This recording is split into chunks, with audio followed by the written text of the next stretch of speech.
In a world that screams for your attention, there's a place that invites you to peace. You don't need a building. You don't need a choir. You just need to turn your heart to Air One. Air One. Songs that heal. Lyrics that pray for you when you don't have the words. From Lauren Daigle to Elevation Worship and more. This isn't just radio. It's worship for the everyday. Escape the noise and worship now. Download the Air One app. Ask your smart speaker to play Air One or visit air1.com. Air One. Worship now.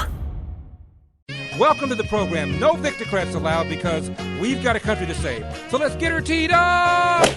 You want to play rock? Say hello to my little friend. What the hell's going on out here? Ooh, that's a bingo.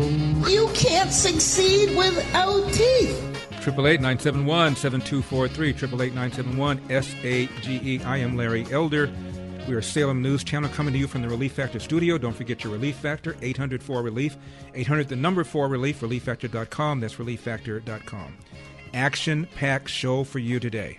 Later this hour, we're going to talk to Republican California gubernatorial candidate Steve Hilton. Iran has now been bombed 3 nights in a row. We're going to take a look at the mentality of this enemy. President Trump will be giving an address to the nation on Thursday night, and he's changed his decision on imposing a 20% reimbursement fee for cargo moving through the Strait of Hormuz.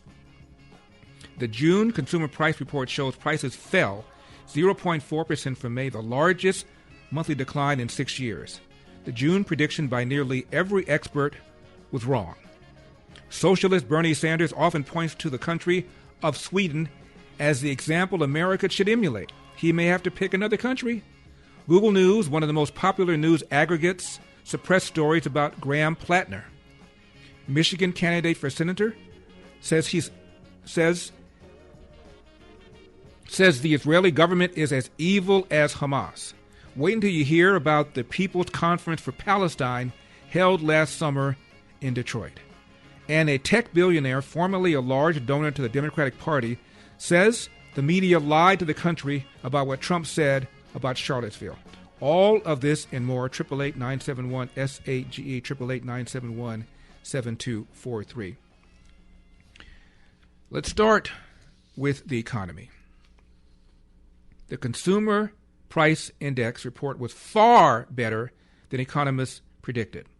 Inflation slowed year to year to 3.5%, down from 4.2% in May. Economists had expected it to be year to year 3.8%. In May, consumer prices fell 0.4%, the largest monthly decline since the early days of COVID back in 2020. Overall, energy prices fell 5.7%. Gas prices fell 9.7% in June. Shelter inflation rose just 0.1%. Now, obviously, this is before the military attacks against Iran have resumed. And gas prices, core gas prices for oil have gone up already. So we'll see whether or not we have back-to-back month like this, but it's really, really positive news. Number 46. Here we go. This is our June release of the Consumer Price Index, expecting a headline number to be negative 0.1%. This is 4 times more negative, minus 0.4%. That would be the biggest negative drop that we've seen since 4/20, since basically COVID timing, which really affected, of course, all of the inflation data points. So that goes back, basically 6-year low. And if we look at the CPI month over month on the core, also under expectations, comes in at goose egg, 0. 0 would be the smallest amount. It would equal Jan of 21. To find a smaller change or a more negative change or minus 0.1%, that's May of 2020. And if we look at the year-over-year numbers, year-over-year headline, 3.5, 0.3 less than expected, much less than the 4.2 in the rearview mirror. That would be the lightest since March of this year when it was 3.3.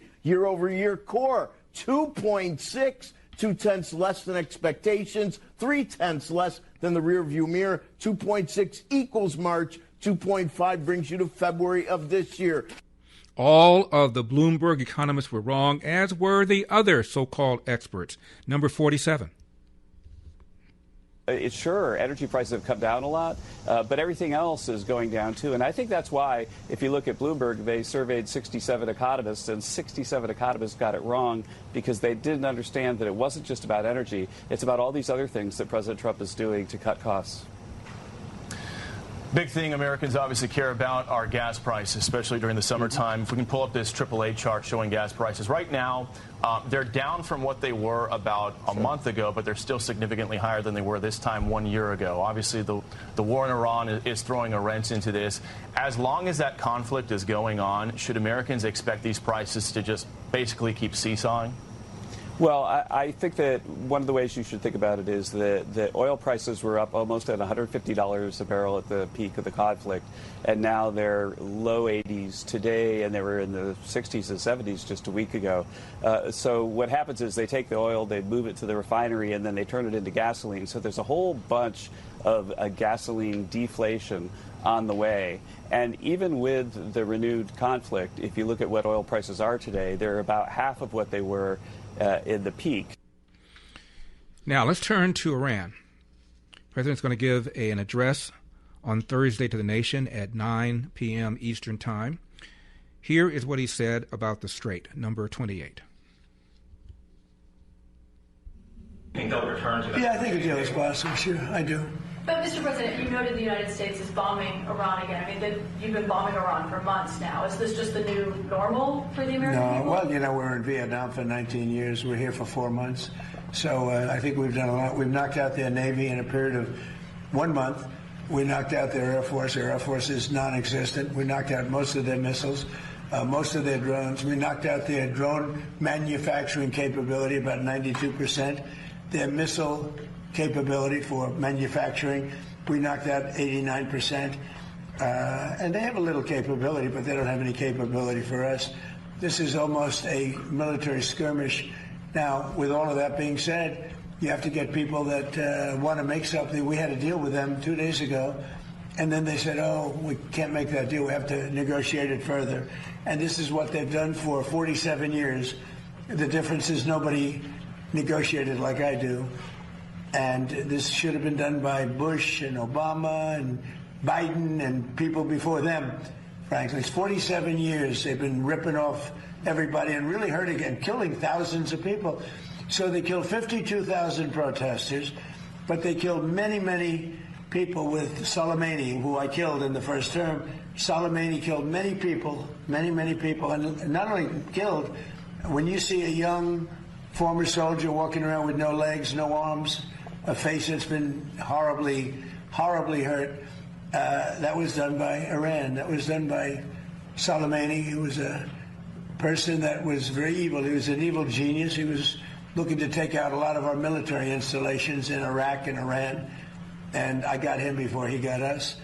So we have to do what we're doing, and the Strait is open. It will be open.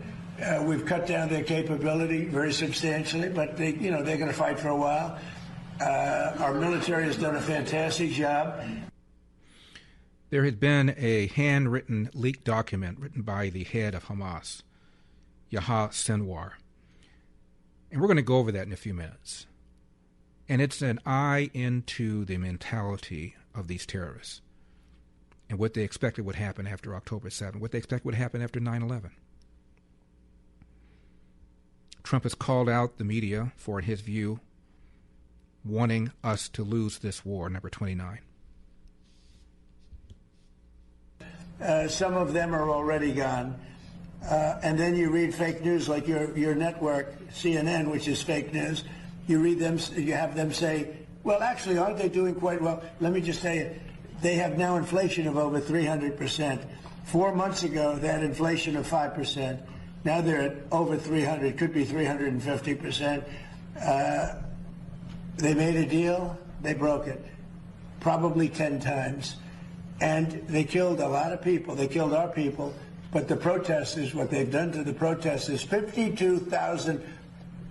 Have you ever seen any of the burial lots where they're burying the protesters? They killed 52,000 protesters, and on my watch, they can't do any of that. So we have them in a position that they don't have any military. There's not a thing they can do about it. all they have is fake news, because they have the fake news, would rather see us lose the war than win the war, which is really treasonous in a certain way. So we're doing another very major attack tonight. They want to make a deal. They came back. We made a deal 2 days ago, and they want to make a deal.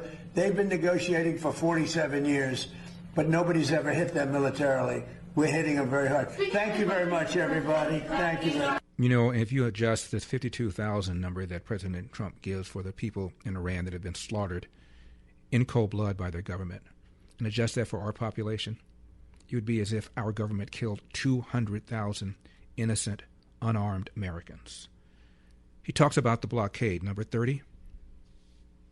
And it's a blockade not for anybody but Iran. In other words, anybody doing business with Iran can't go through. Everyone else will be able to go through. So it's a blockade. It's a very strong blockade.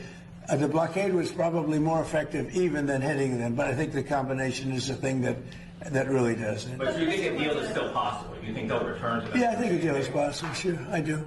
But, Mr. President, you noted the United States is bombing Iran again. I mean, in a few minutes, we're going to talk about this handwritten document that was written by the head of Hamas. And then you tell me how and why it is that we expect them to adhere to some sort of memorandum of understanding. Now, when it comes to supplements, two things matter most: whether it works, whether you can trust it. Now, rather than just tell you about Relief Factor, we'll let our customers do it. We hear from people every single day whose lives have changed, and we'd like you to hear a few of their stories. Chris has spent years doing physical work, leaving his feet sore at the end of the day. After starting Relief Factor, he felt so good, he did something he'd never done before. He ran a half marathon. Now he tells all his friends about Relief Factor. I take it every single morning for my back issues. I stop taking it, the issues come back. Now, they make it easy to find out if you'll be the next person telling us Relief Factor gave you your life back. 3 weeks for just $17.76. Just go to relieffactor.com, relieffactor.com, or call 800-4-RELIEF, 800-4-RELIEF. Parents, the biggest question in education today is how artificial intelligence is shaping the way your student learns. Artificial intelligence is changing education faster than most schools are willing to admit, and many families are rightly concerned. At Patrick Henry College, the goal isn't to outsource thinking to machines. It's to train students to think for themselves. PHC emphasizes a Christian liberal arts education that develops reasoning, writing, speaking, and discernment skills no algorithm can replace. Students learn to engage technology wisely, understanding its capabilities, but also its danger and limitations, rather than becoming dependent on it.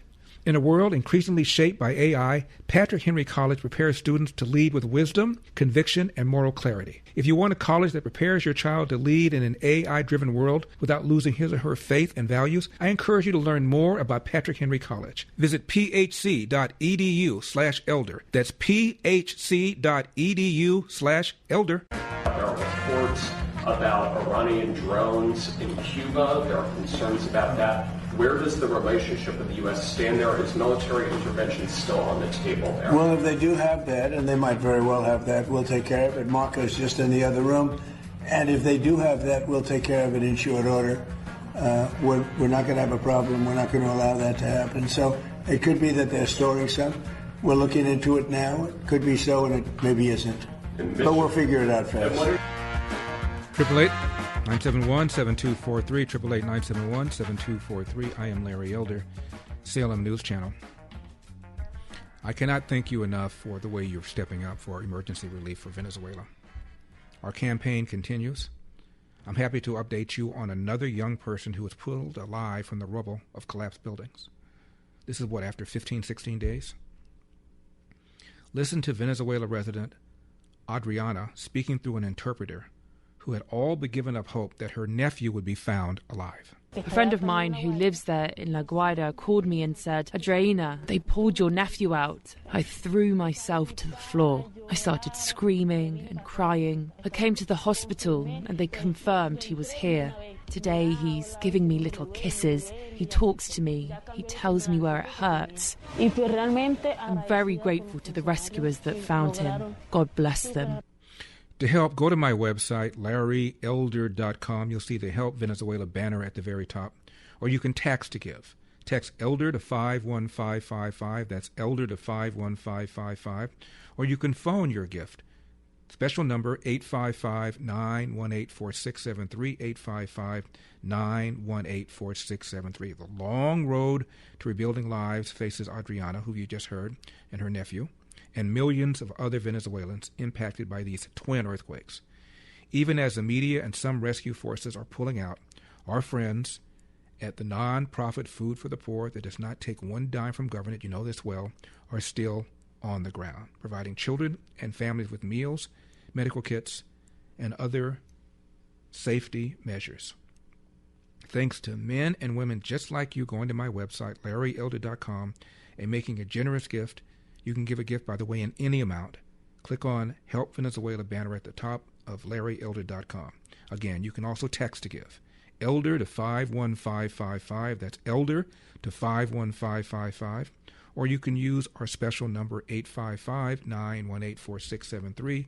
That's 855-918-4673. Thank you so much. Now, we designated the IRGC as a terror organization 7 years ago. Britain didn't do it.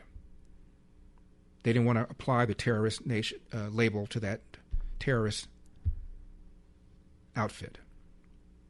They've now done a 180. Britain has now determined that the IRGC, the Islamic Revolutionary Guard Corps, is a terrorist group, and it placed sanctions on the paramilitary organization. By calling it that, anyone engaged in, quote, conducting acts of sabotage, including arson on behalf of the IRGC, could face life in prison. UK changed their position amid a surge in attacks on their homeland. Recently, they've identified more than 20 potential lethal attacks in just a 12-month period. This brings us to the handwritten letter found, written by the leader of Hamas in Gaza. It's dated August 24, 2023. That's 13 months before October 7. And it reveals that he anticipated that Israel not only would respond, but that Israel could also respond with nuclear weapons. Never mind that fallout would also hurt Israel. That's what he anticipated. That's what he wanted, because he felt that then Hezbollah would invade from the north, the Palestinians living in Israel would rise up, the Houthis would attack from Yemen, the West Bank would erupt, and Iran would fire ballistic missiles on Israel. Now, sure, Gaza would be destroyed, he writes in his letter, but so would Israel. Therefore, it would be worth the price of the ticket. He was prepared to risk Gaza's very existence if that was the price of destroying Israel. Now, let's go back to 9/11. Osama bin Laden also anticipated a massive military response by America, but he expected it to ignite a wider war between Islam and the West. It, of course, didn't do that, but that's what he expected. My point is, this is the mentality of this enemy. Now, when I look at people that scoff at this, you're ignoring their own very words. You're ignoring the Hamas charter. You're ignoring what these leaders have been saying for 47 years. President Trump is doing something about it, but he's a villain. He's a bad guy. He's a Hitler. He's a Nazi. He's a tyrant. I've said this many, many times. General George Patton said, "The object of war is not to die for your country. The object of war is to get the other poor SOB to die for his." When you have an enemy that wants to die for their cause, that believes it'll promote them to a higher place, to a paradise, and 72 brown-eyed virgins are waiting for them, that's a whole nother conversation, is it? When you have an enemy that places women and children in front of likely bomb sites so that we and Israel will be accused of committing a war crime, That's a whole nother conversation. When you have an enemy that passes out plastic keys, air quotes, to children as young as 12 years old during the Iraq-Iran war, so that these young boys would walk on foot across mines to clear the mines for the Iranian soldiers and the Iranian tanks, and they would use the keys to unlock the gates to paradise when they die. That's another conversation. Some 12,000 boys, over 10,000 boys died doing that, and hundreds of thousands were injured. This is our opponent. This is our foe. And one more time, imagine a foe like that having a nuclear weapon. Now, thousands of places on the internet have a file with your name on it, your home address, your cell number, your email address. There's more. Your medical conditions, your age, how you vote, your kids' names. Now, you can't read that file, but anyone with a credit card can buy it. That file is a product of a multi-billion-dollar industry called data brokers. Your file is collected, packaged, and sold legally. Every scam call, every phishing text that knows too much about you, well, someone paid for your file. Last year, Americans lost a record $20 billion to fraud. Scammers didn't get lucky, they got prepared. I did something about my file. I use Incogni. Incogni goes broker by broker and forces each one to delete your file. The opt-out forms that they bury, Incogni finds them. And when your data tries to creep back, Incogni writes it again. Go to incogni.com/Larry right now for 60% off. That's incogni.com/Larry. Take your private life off the market. Incogni, incogni.com/Larry.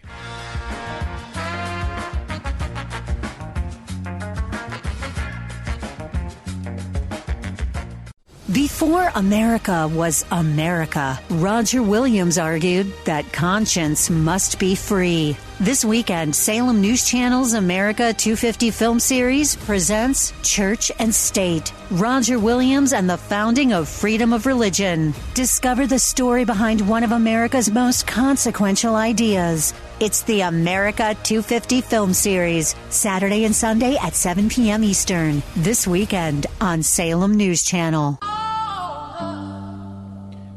888-971-SAGE, 888-971-7243. I am Larry Elder. We are Salem News Channel. We're going to talk to Steve Hilton next segment. Stick around for that. What's the update on his race? What about the scandal attached to Javier Becerra, his opponent's former staffer? Does the taint stick to Mr. Becerra? We'll talk to Steve about that. Also, Gavin Newsom has bragged about what he's done to reduce homelessness. Is that true? Now, Nancy Pelosi, is she the only one other than James Carville who's saying something about these Democrat socialists taking over their party? Number 54? There's a powerful young generation of politicians whose style is different. It's sort of movement, grassroots politics, plus social media influence. You know, AOC is the most prominent example. There was a perception, maybe a media perception initially, that you were maybe resistant to that because it would fracture the Democratic Party, or it would somehow not keep the party together. Is that perception true, and has your view evolved on how to bring in this new style of politics? Well, let us again define our terms. I was not for candidates coming in and running against our incumbents because we needed to win the House. In other words, weighing the equities, that was 18 when we were setting out to win again. Weighing the equities, we had to win because we were the referendum on that executive in the White House. We had to win.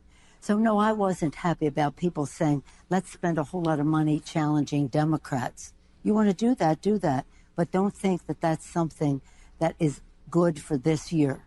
Do it a year when we have the luxury of having the majority, but not when we're trying to. But you can't gain by losing.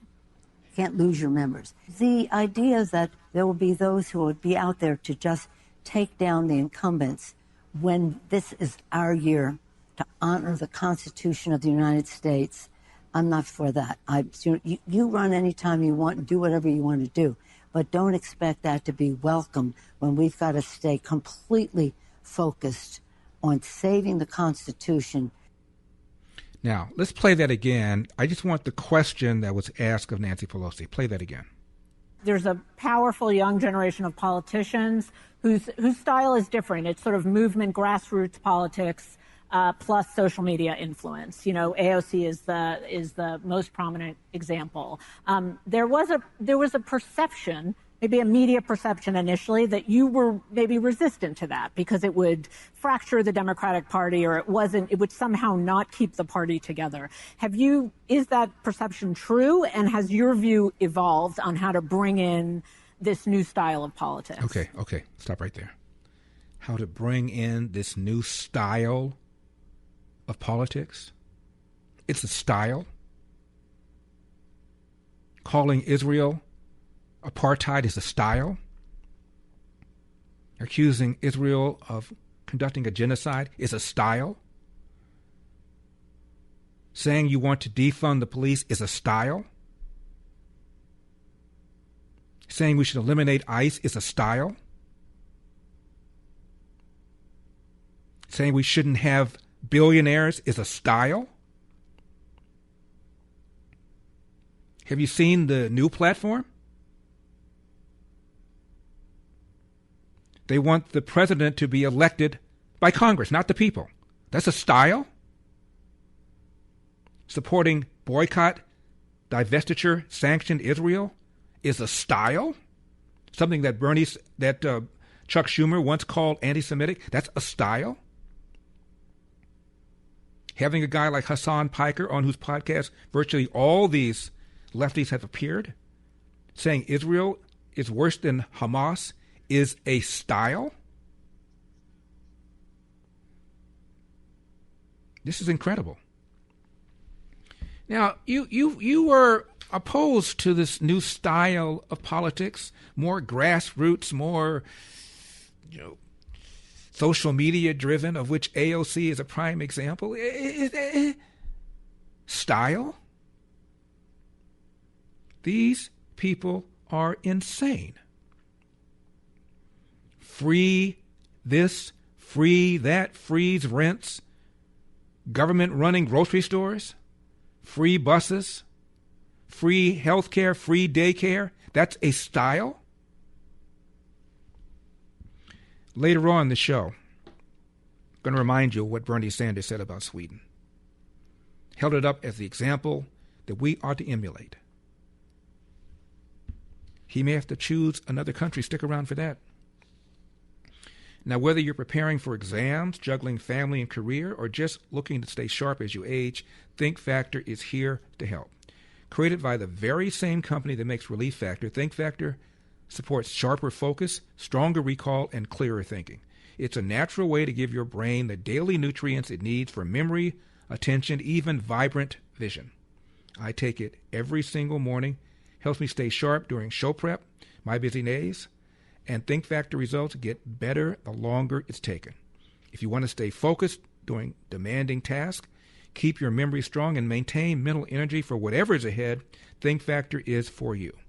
800-4RELIEF, 800-4RELIEF, ReliefFactor.com. That's ReliefFactor.com. Your first bottle, just $19.95. 800-4RELIEF, 800-4RELIEF, or ReliefFactor.com. That's ReliefFactor.com. Even when the night feels long, sing on, every broken heart stays strong. The images coming out of Venezuela are heartbreaking. Powerful earthquakes have left entire communities in ruins. Families who were already struggling have suddenly lost their homes, access to clean water, and the basic necessities they need to survive. Right now, children are sleeping in makeshift shelters. Parents are searching for food, clean water, and safety for their families. That's why I'm partnering with Food for the Poor, working through trusted local partners already serving these communities. They're providing emergency food, safe drinking water, hygiene supplies, and other life-saving assistance to those who need it most. But relief can't wait. Every minute matters. The people of Venezuela need more than our sympathy. They need our prayers, They need our help. Please text ELDER to 51555. That's ELDER to 51555. You'll receive a reply with a secure link where you can make your emergency gift to help the people of Venezuela. Together, we can be the hands and feet of Christ, bringing hope, relief, and God's love to families who've lost so much. Text ELDER to 51555. That's text ELDER to 51555. 888-971-SAGE, 888-971-7243. I am Larry Elder. The governor of California claims there's been a, quote, visible reduction in homelessness. Number 37. First time in almost 2 decades, California has seen a reduction in unsheltered homelessness. Visible reduction. Still a lot of progress, close to double digits, 9.5%. Few states, by the way, just 3 states can lay claim to any kind of reduction like that in the United States. You're seeing increases all across the country, double-digit increases in unsheltered homelessness. Finally, in California, we're seeing progress. My guest wants to be this man's successor. Please welcome back to the program Republican candidate for California Senator, Steve Hilton. What did I say, Senator? This man's opposite. Governor. Well, I'll take it. Whatever we can do to kick these Democrats out. Yeah, so, look, Steve, he says I think double-digit reduction in homelessness, 9.75. It's insane, isn't it? The brazen gaslighting. First of all, those numbers are total BS. Even NPR, fact-check him. He used this same number in his State of the State address in January. So we've heard it before. And back then when he said it, even NPR said that it wasn't true because the numbers that he's citing are totally partial. They're based on reporting from some counties, not others. They're not the whole period. And in any case, why is that good? When we've got the highest homelessness in the entire country, we've got basically roughly 10 or 11% of the U.S. population, nearly 50% of the U.S. homeless population, and he's bragging about after, what is it? How many years is it now since his plan to end homelessness? In 10 years, it's like 30 years ago he started saying this, and billions and billions and billions of dollars of our money, and the problem just got worse and worse and worse. He should be ashamed of himself. Well, you're right. When he was governor of San Francisco, he said he would end homelessness in that city by the end of his second term. So he had 2 terms there, 2 terms lieutenant governor, and soon 2 terms here, and the problem has only gotten worse. Now, you've just recently been talking about this, and you said there's a huge reason why we have this problem. Tell us about this.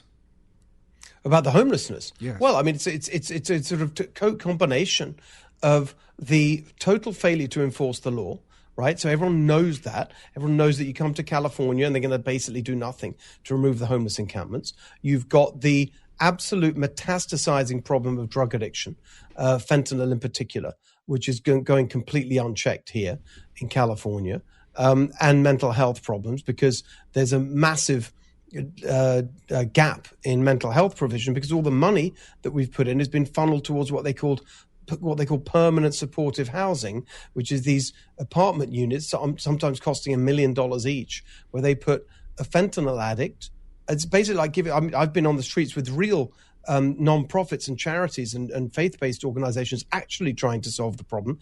And the way one of them put it to me is like these government schemes basically give homeless drug addicts a second home, where they're given $1 million apartment, they go back on the streets to buy and sell drugs because they're drug addicts. And that's not necessarily their fault. Who knows? We're not judging how someone got into that situation, but you're never going to get out of that situation if you're on the street. And so it starts with enforcing the law. Every single homeless encampment we see is illegal. It's always been illegal, but they refuse to enforce the law. And I've said very clearly as governor, I want to start with giving local government the chance to do it because I believe in decentralizing power philosophically. Don't want to centralize everything.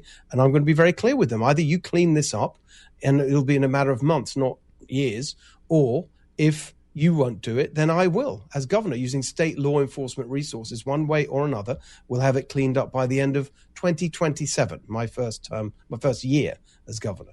The website is stevehiltonforgovernor.com. That's stevehiltonforgovernor.com. Steve, we just have 1 minute left in this segment. We have a short segment in just a few minutes, so please stick around for that if you can. I want you to comment on what the mayor of Los Angeles said. You can't succeed without teeth. This was her plan. This is her plan. This is her plan, Steve, to deal with homelessness.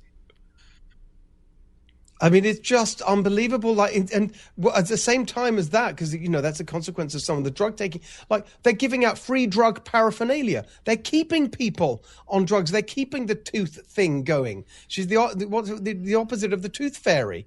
She's the tooth devil. I mean, it's just a complete joke, these people. They have absolutely no common sense, and they're so out of touch with the scale of the problem and the nature of the problem. Nothing's going to get better with these people in charge. By the way, talking about teeth, I was just up there in Boyle Heights, the warehouse fire that she failed to put out for about a week. Now there's a massive problem of rotting meat. So never mind the teeth, it would be very useful not to have certainly the sense of smell in your nose up there, because the stench of rotting meat, that's now affecting that whole neighborhood. What's she doing about that?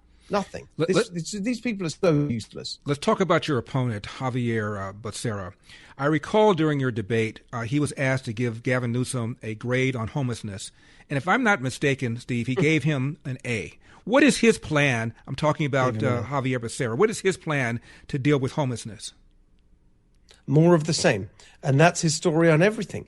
Another moment in the campaign on CNN, he was asked what he would do differently, what he would change. The host said to him, look, we got the highest poverty rate in the country, highest unemployment rate. The cost of living is the worst in the country. You know, is there anything you would change about what the policies that have brought us to this point? He couldn't think of anything.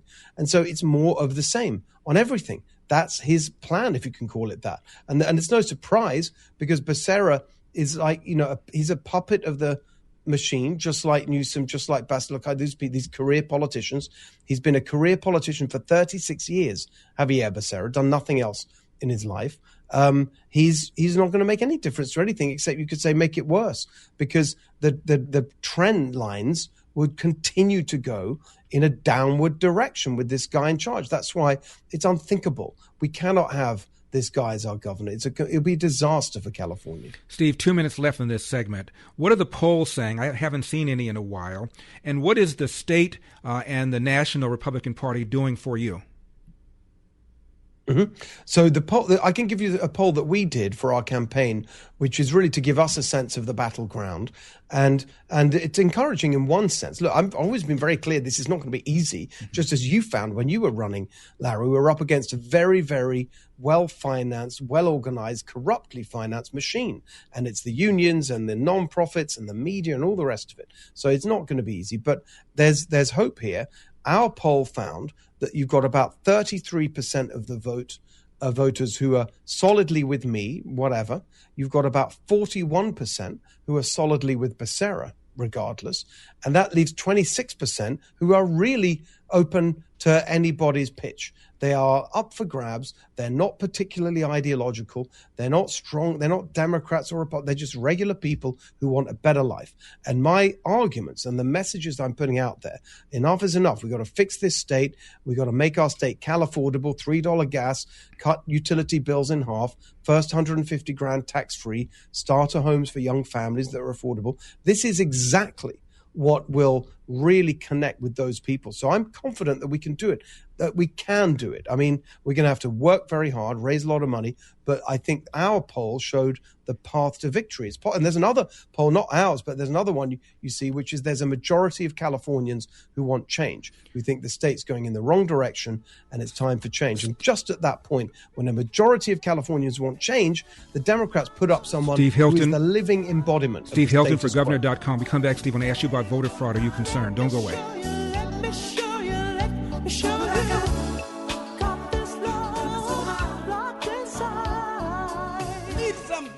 888-971-SAGE, 888-971-7243. I am Larry Elder. We are Salem News Channel. Coming up, Bernie Sanders often points to Sweden as the example of a country we ought to emulate. He may have to rethink that and come up with a brand new country.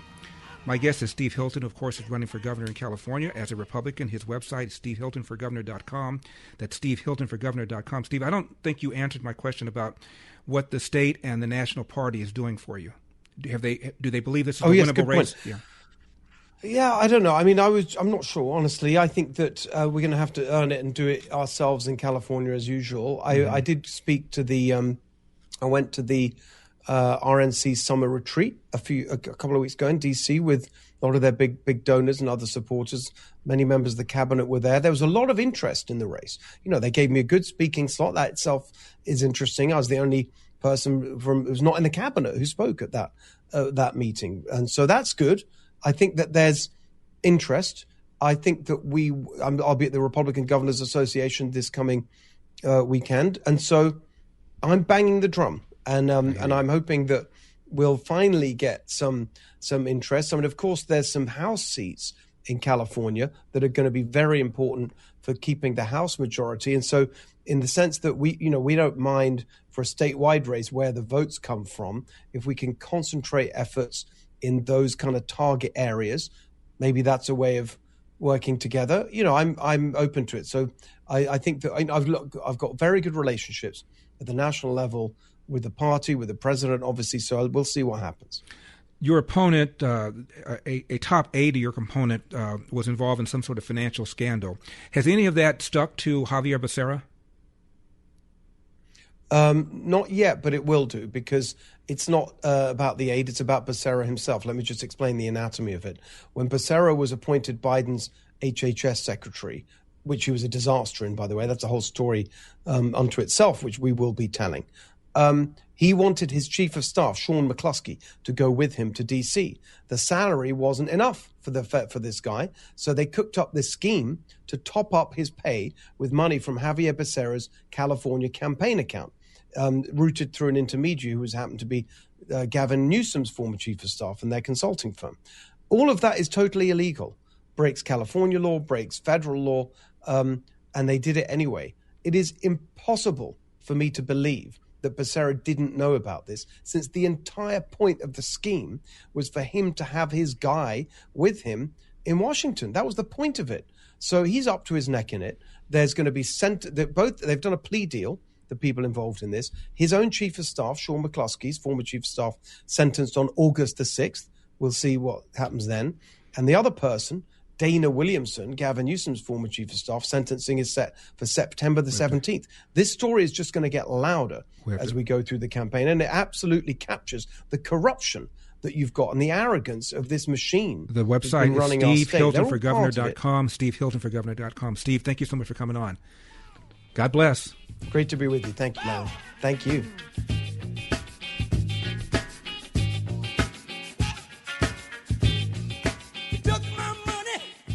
So let's get her teed up! You want to play rough? Say hello to my little friend! What the hell's going on out here? Ooh, that's a bingo. You can't succeed without teeth. 888-971-SAGE, 888-971-7243. I am Larry Elder. We are Salem News Channel. Google News, one of the most popular news aggregates. You know what that is? These are people that assemble the news and then put it on the feeds on your smartphone, where most people now, particularly young people, get their news. Turns out they suppress stories about Graham Plattner. And a tech billionaire, formerly a large donor to the Democratic Party, says the media lied to the country about what Trump said about Charlottesville. And wait until you hear about the so-called People's Conference for Palestine held in Detroit. All of this and more, 888-971-SAGE, 888-971-7243. Speaking of socialism, this is the co-chair of the Democrat Socialists of America, asked about whether she believes in open borders and whether she believes there shouldn't be any deportations whatsoever. Notice she didn't answer the question. Number 40. Excuse me, number 39. You told me back in April. 39, I'm sorry. Do you really believe in open borders and not having deportations? That's just incredibly contrary to law enforcement and security. America has a really long history of welcoming working class immigrants. My grandmother and her mother came through Ellis Island and worked from Germany and worked as seamstresses. I mean, we believe that criminal illegal aliens in the country, don't they need to be removed? We believe that demilitarizing the border, that violent oppression of working class immigrants who come here, is not something that most Americans want. And I think the backlash to President Trump's policies really show that. Grace, we've got to leave it there. Thank you for coming on. We hope you will come back and continue to talk. We believe in demilitarizing the border. What does that even mean? You believe in open borders. Anybody, no matter what the reason, no matter the criminal background, according to this co-chair of the Democrat Socialists of America, believes should be able to come to the country. Here's Speaker Mike Johnson, number 51. And that's why we're speaking in such stark terms, because we need America to wake up. We're not even, look, 35 years ago, Republicans and Democrats in Congress, when I was coming up in, the Reagan years, they were fighting communism on a distant shore. Now it's here. But in Congress, they all agreed on that. They obviously knew that we had to fight communism. And so what they were doing here for domestic policy, that was foreign policy. Domestic policy, they were arguing over, marginal tax rates and the shades of regulation and how large the government should be. There wasn't a huge difference, a chasm between the two parties. Those days are gone. Right now, domestically, we are arguing, we are debating, we are fighting. The election will be over whether we're going to maintain our freedom in a constitutional republic, the greatest experiment in self-governance in the history of the world, the longest surviving constitution on the planet, the nation that everybody wants to emulate and everybody wants to come here. We have to seal our borders so they won't flood over them. We're the only nation in the world that has that distinction. We're the last great superpower. We are the greatest nation in the history of the world. We are fighting right now in Congress over whether we're going to maintain our status as a constitutional republic or we're going to trade that in, dismantle the foundations, and go down this dark road of death to communism. That is the question on the ballot this fall. Now, DSA published their platform. I hope you're all covering. I hope you're writing in depth about their platform. I read it out at an event a few weeks ago, and they made an ad mocking me reading their platform. Now, they didn't put the clips with the worst parts of it. Representative Jimenez just told you, Carlos told you that, well, of course they want to pack the Supreme Court, and they want a unicameral legislature. They want the House to run everything, abolish the Senate, because they believe the House would be run by Marxists, communists. They'll be able to run the table on everything. They want to remove the president. What they also want to do is abolish all borders. They don't want any borders. They want mass amnesty granted to anyone who can come onto our shores without exception, even for terrorists and hardened, dangerous criminals. Okay? They don't want prisons. It's in their platform. They want to remove the carceral state, they said. No prisons. They don't want to fund the police. This is not a game. Everybody needs to understand. These crazy little mini Mamdanis who are popping up all around the country, they are a danger to you and your family. This is not a game. If they promise you free stuff, there is far more beneath those promises that even some of these people do not understand themselves. And so we are here as the Republican Party to stand.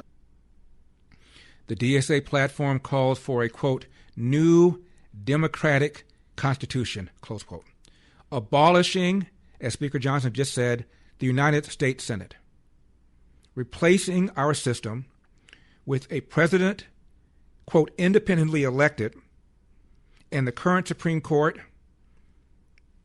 all either elected or appointed by Congress. This is their new democratic constitution. This is exactly what they are saying, in addition to the other things that he just now mentioned.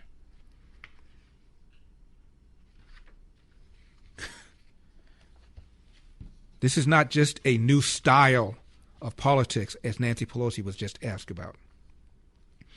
Gavin Newsom on these socialists, hey, I'm for addition. I'm not for subtraction. Number 12. Well, then what do you make of, some Democrats who are saying, more the establishment type, maybe the more corporate Democrat wing, saying that, these DSA candidates, these progressives are a threat to the Democratic Party or like to the American way of life? Yeah, they've just kind of got out over their skis with that. What do you make of just kind of that outlandish response? And I reject it, but let me also tell you why. I don't just reject it from a sort of a situational framework. Forgive me, you're talking to someone who, forgive me, the establishment, here I am looking, people are like, oh, you're talking about the establishment, this Newsom guy, I can't believe Jack's, I get all that. But I also get all that.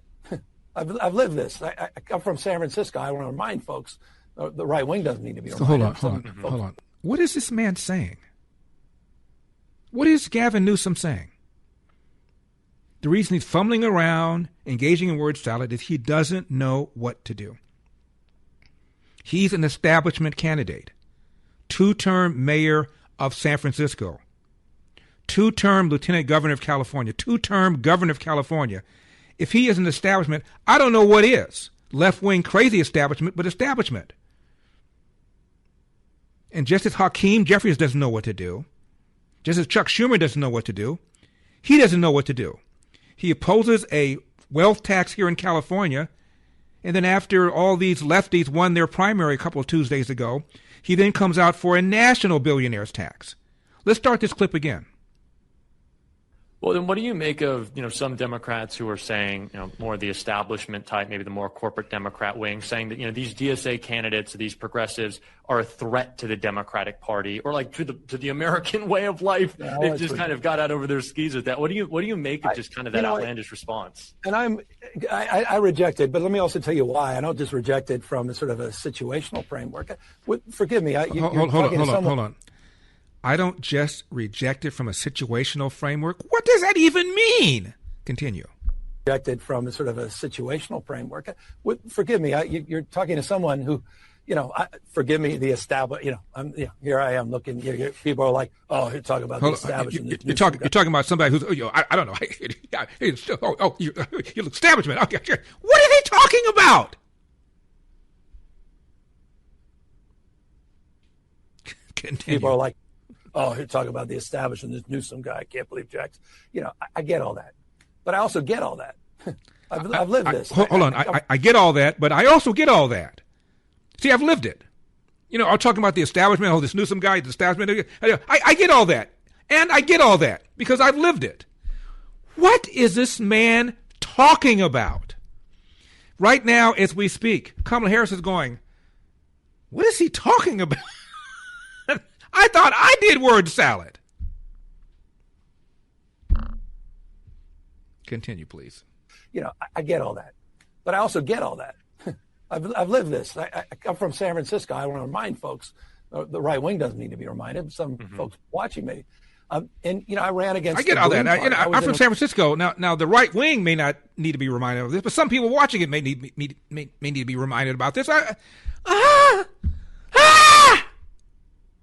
Can you imagine this man being president? I get all that. I mean, not from a situational standpoint, but I get all that. I mean, this guy Newsom, he's an establishment guy. No, Newsom guy. I get all that. Not from a situational standpoint. I mean, I mean, come on. I mean, really, I get all that because I'm about Tai Chi. I'm about Kung Fu. I'm about supercalifragilisticexpialidocious. I'm about hold the pickles, hold the lettuce. Special orders do not upset us. Bop, bop, a loo bam, balam, bam, boom, tutti frutti. Oh, Rudy, I was born at night, but I wasn't born last night.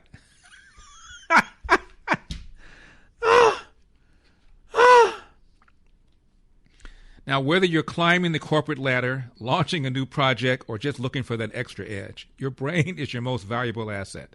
And now there's a way to support it every single day. I'm talking about Relief. I'm talking about Think Factor.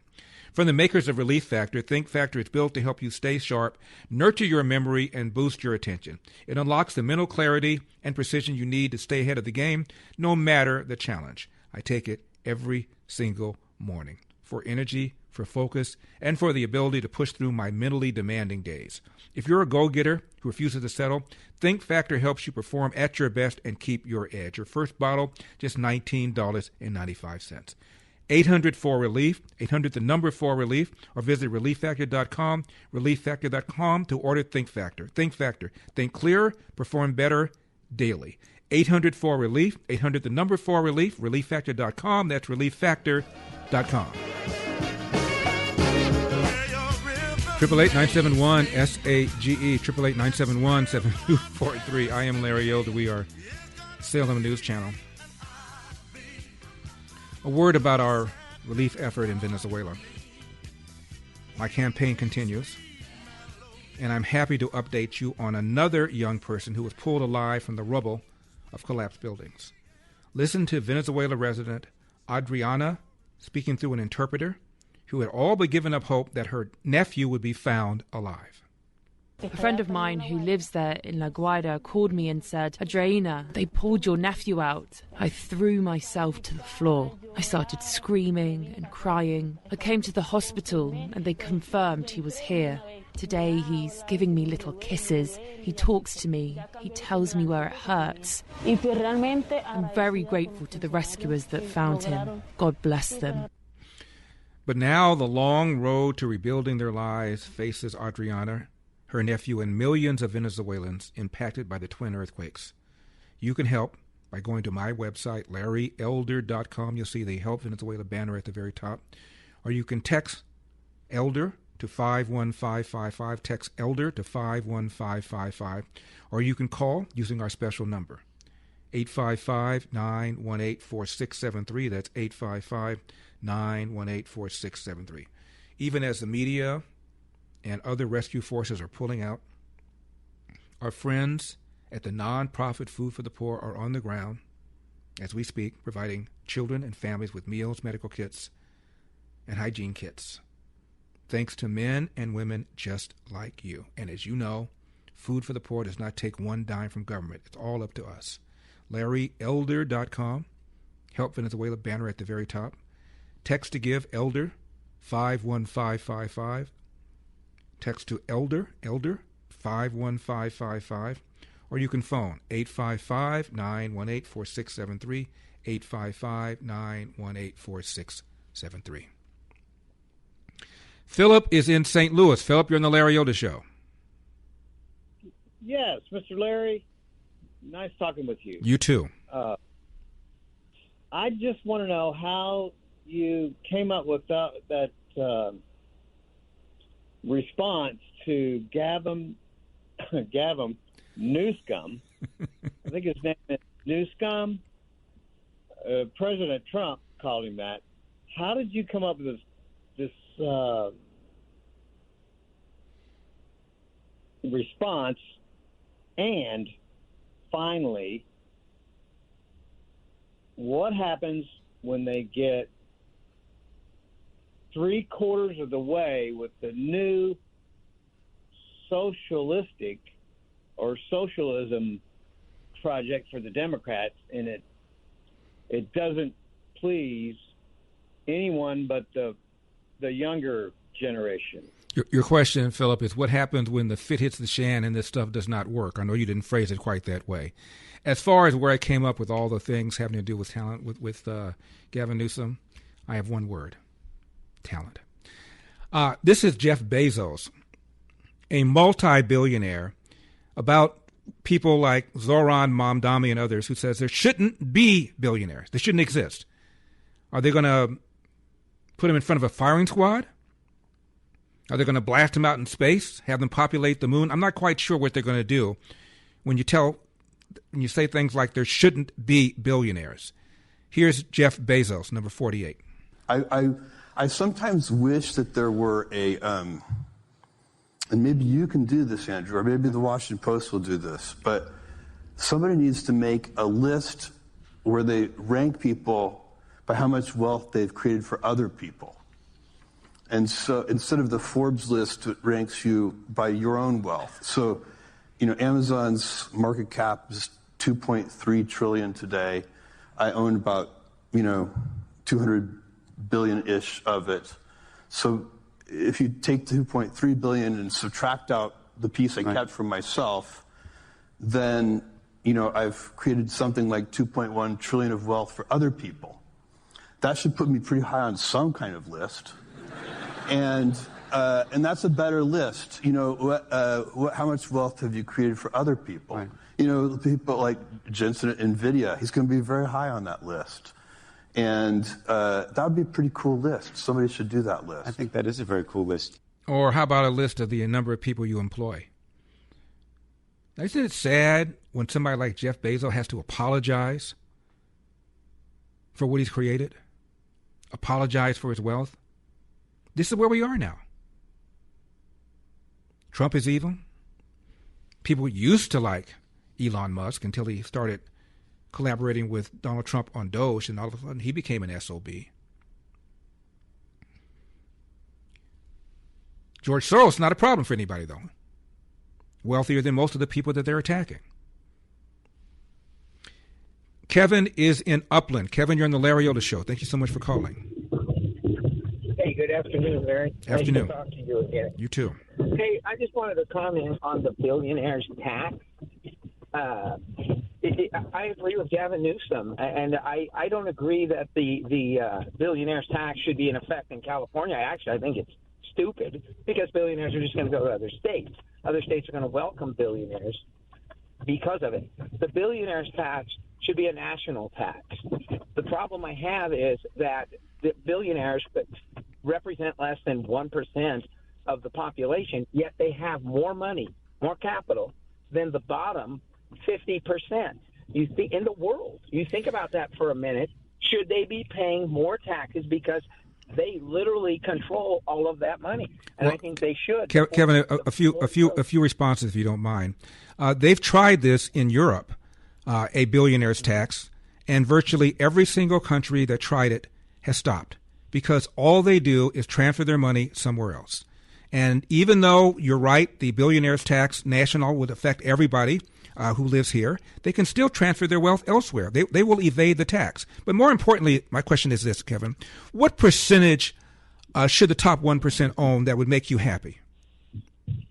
Well, it's not an issue of me being happy. Well, you mentioned 50%, so somehow that number, pardon the expression, triggers you. What percentage should it be?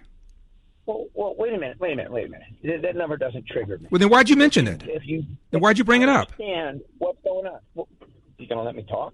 If you understand what's going on, and I don't think the average American does, is punching a clock and making $60,000 a year. Even, what's his name? Steve Hilton just said that. There should be no taxes for families who make less than $150,000 a year in California. Why does that? You change the subject. You change the subject. That makes sense. You change the subject. What percentage? What percentage of wealth should the top 1% own that would make you not unhappy? I don't have a problem with them owning everything. Well, then why would you mention how much they own?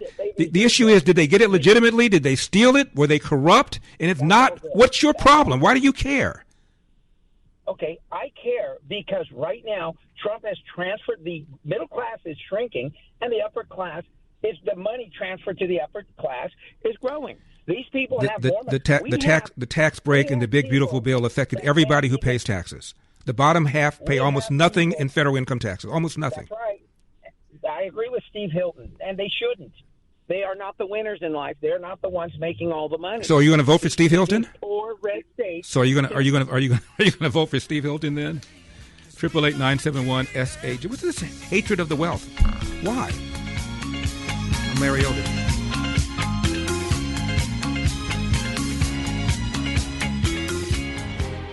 Triple 8-971-SAGE, 888-971-7243. I am Larry Elder, Salem News Channel, coming to you from the Relief Factor studios. Don't forget your Relief Factor, 800-4RELIEF, 800-4RELIEF, relieffactor.com. That's relieffactor.com. Demanding that the wealthy start paying their fair share of taxes is not radical. It is exactly the right thing to do. Actually, the rich already pay more than their fair share. Consider this. There were 30,382 tax filers with incomes of $10 million or more in 2023. That includes all sources of income, not just regular pay for work. This tiny group of people, which represents 0.02% of all taxpayers, made 5.9% of all income. They're very rich, but they paid 10.9% of all income taxes. The over 100 million filers, who made under $75,000, together made 21.9% of all income, but they only paid 7.3% of all income taxes. Now that's the point of a progressive income tax.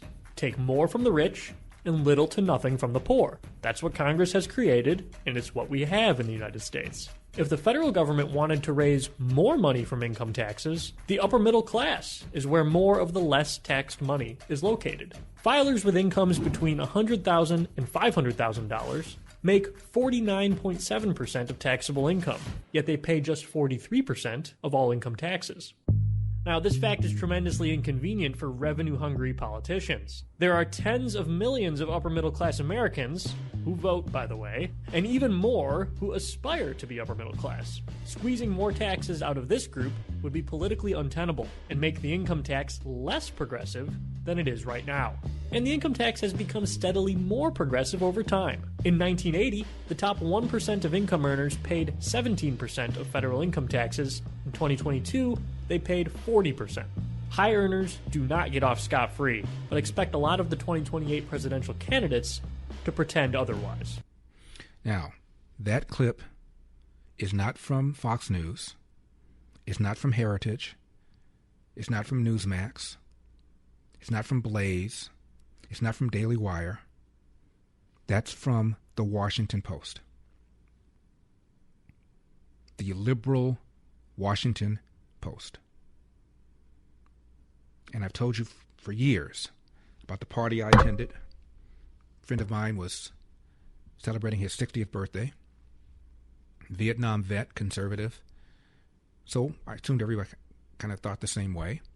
So I'm sitting at a table, and a woman named Irene is next to me, and she's going BMW about how, quote, the rich don't pay anything in taxes. I thought she was joking. She kept going on and on and on. I realized he wasn't joking. So, excuse me. If you define the rich as earning above a certain amount, I'm rich. I have my 1040 in my car. Would you like to see it? She didn't take me up on it. Now, let me ask you something. Out of all the federal income taxes, what percentage do you think is paid by the rich? She didn't understand the question. So I rephrased it. I said, this pie, I created a pie in the air, are all the taxes collected by the federal government for federal income taxes. What slice do you think by percentage is paid by the top 1%? She said, oh, I see what you mean. She said, maybe 2%. I said, you think the top 1% pay 2% of all the federal income taxes? She said, yes. And I had an expression on my face that suggested that I smelled something real bad. And I kept waiting for her to say, what's the real answer? And it quickly occurred to me, she knew she was wrong, but she did not want to hear the real answer, maybe because she did not want to be embarrassed in front of other people, or because she was comfortable believing the rich don't pay their fair share in taxes, and she did not want to be informed otherwise. And as this Washington Post guy said, the top 1% pay, actually it's over 40% of the federal income taxes, over 40%, while making roughly 20% of our nation's income. They're not undertaxed. They're overtaxed. And years ago, at one of the Democratic National Conventions, a guy walked around and asked a handful of people, now this wasn't scientific, what percentage of federal, state, and local taxes combined should be the highest percentage. And the answer uniformly was 25%. That was the highest percentage of taxes that should be taken by anybody, said this about 40 or 50 people at the DNC, Democratic National Convention. The typical answer they gave was nobody should pay more than 25% in combined federal, state, and local taxes. Let me tell you something. You're here in California, highest state income tax in the nation. Someone like Bill Maher has complained because most of his income is regular income. 60% of what he earns goes in state and local taxes. Is this thing on? Now, when it comes to supplements, two things matter most. That they work, that you can trust them. Now, rather than just tell you about Relief Factor, we'll let our customers do the talking. We hear from people every single day whose lives have changed, and we'd like you to hear a few of their stories. Jim ran out of Relief Factor twice, and both times his aches, stiffness, and pain came back. Once he restarted, he says he felt better again. As Jim puts it, you know something's working when you run out of it. Same thing here. I stopped taking it, my back issues come back. Now, they make it easy to find out if you'll be the next person telling us Relief Factor help you tackle your daily aches and pains. 3-week quick start, 800-4RELIEF, 800, the number 4RELIEF, relieffactor.com. That's relieffactor.com.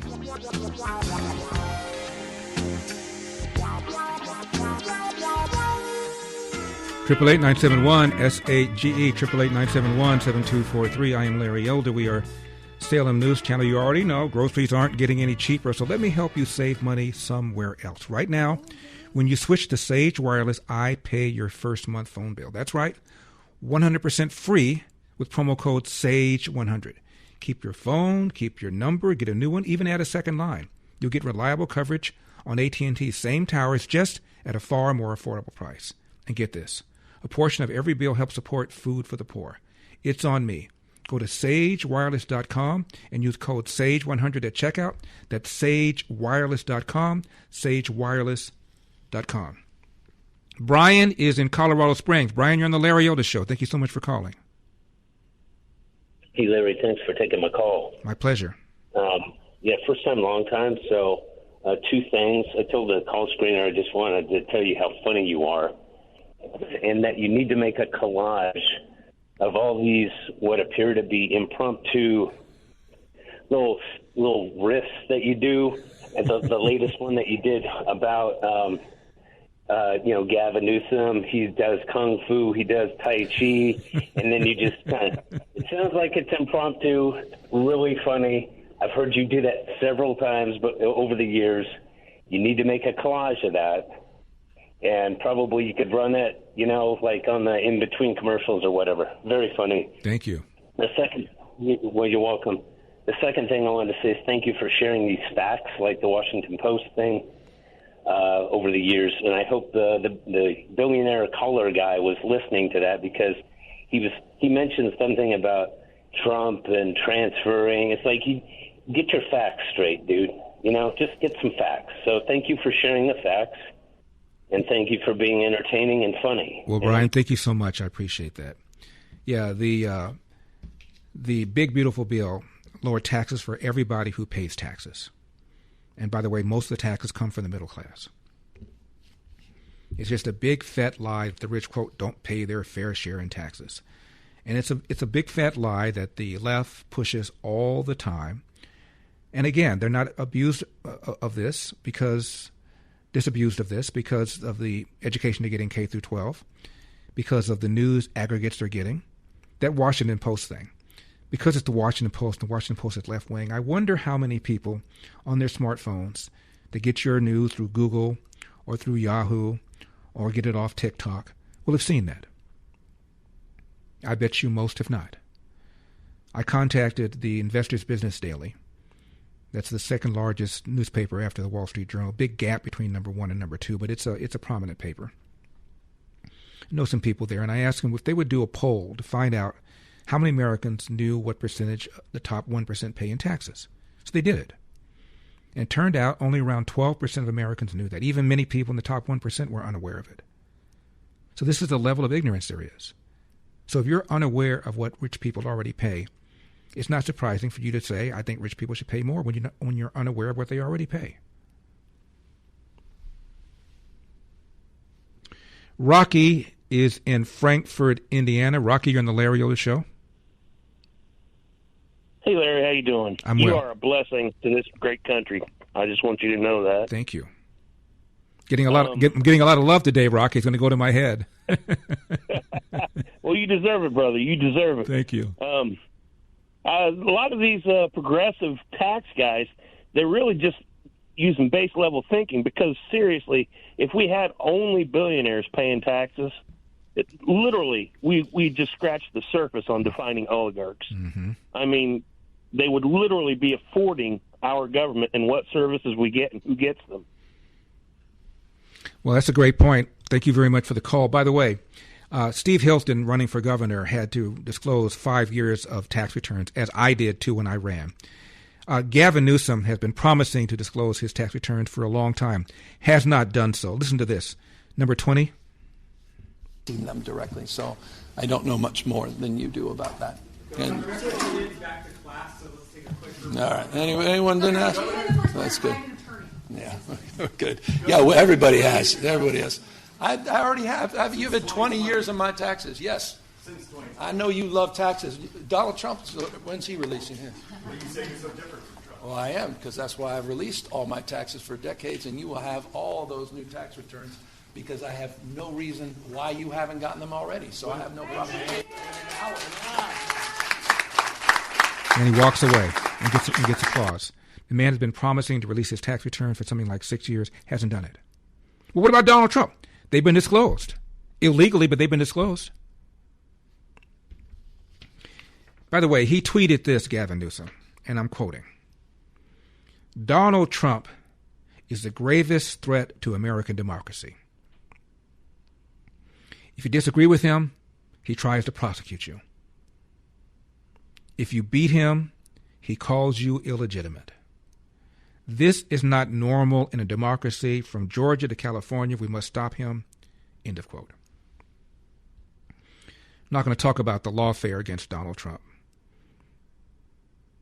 The action against him over January 6th, the action against him in Florida by Fonnie Lewis, the action against him by Alvin Bragg in Manhattan, the action against him by Letitia James, the AG of New York, the investigation over him allegedly illegally having classified documents when Biden had more of them in more places without the power to declassify those documents. Don't even talk about that. Quote, if you beat him, he calls you illegitimate. But enough about Hillary. Do we need to do this again? Mr. Newsom, I know you're listening. For 4 years during Trump 1.0, she referred to him as, to use your word, illegitimate. She said the election was stolen. Said it over and over and over again. Did you accuse her of engaging in election denying? A greater percentage of Democrats believe 2016 was stolen. The Republicans feel the same way about 2020. I repeat, a greater percentage of Democrats feel 2016 was stolen. The Republicans feel that way about 2020. 2/3 of Democrats believe the Russians changed vote tallies in 2016 to get Trump elected. Jay Johnson, Obama's DHS secretary, said not a single vote tally was changed, but apparently they weren't listening. Now, you know, life moves fast, and staying sharp, focused, and clear-headed isn't always easy. That's why the same company that brings you Relief Factor has developed something new, Think Factor. Think Factor is made to help you think clearer and perform better daily. It's a powerful blend of nutrients that unlock mental clarity and precision, nurture your memory, and boost your attention. With Think Factor, brain power and performance finally meet for lasting daily results. Supercharge your memory and mental sharpness. Your brain is your most valuable asset, powering your creativity, your focus, and your daily performance. If you're feeling mentally foggy or not recalling things as quickly as you once did, Think Factor could be just what you need to reclaim your cognitive edge. I take it every single morning for focus, for remembering details. 800-4-RELIEF, 800-4-RELIEF, relieffactor.com, relieffactor.com. Somebody know what I'm talking about out there? Baby,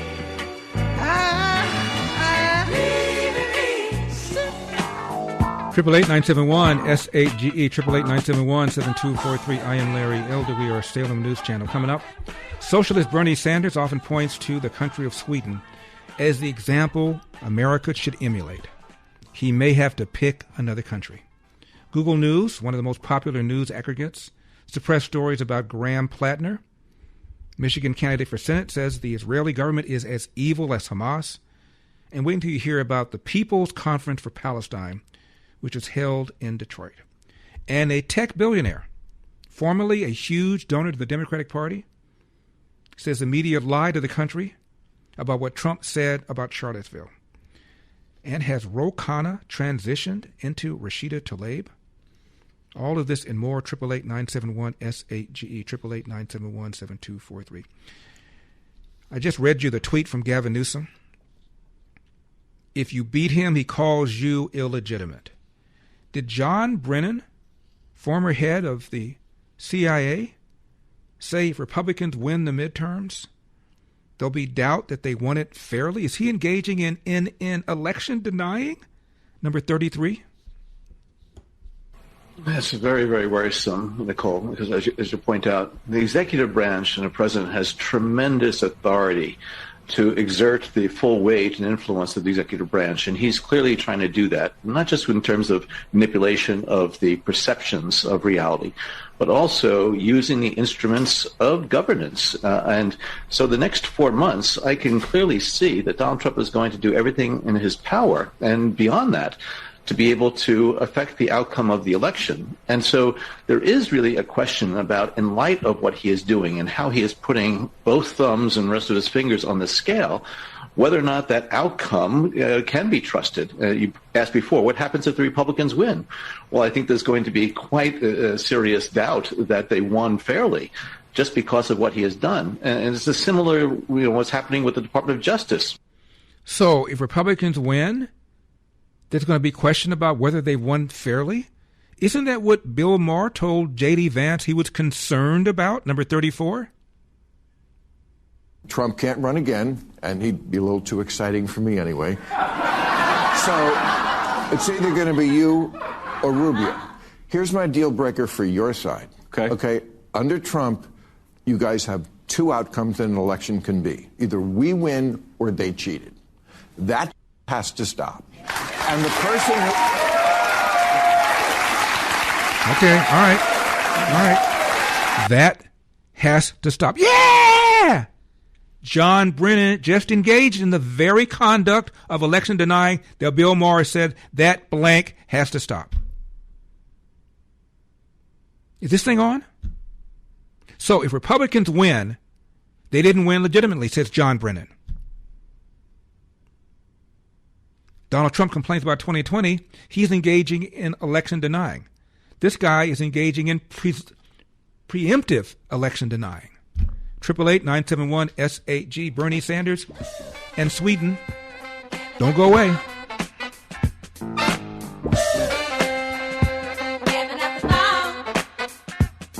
So let's get her teed up.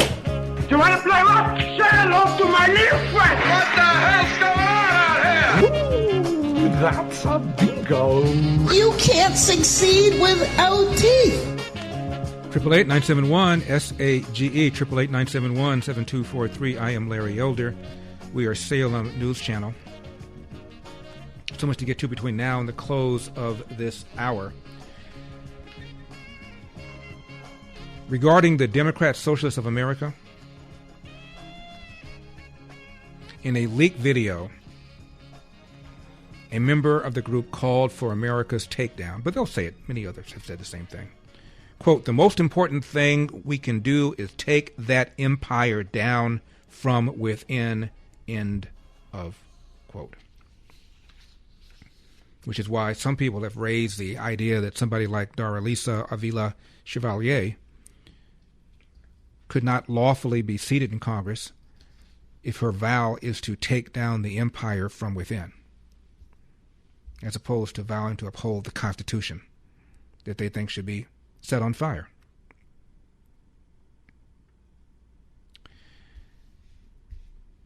Bernie Sanders has long brought up Sweden as the example America should emulate. Number 57.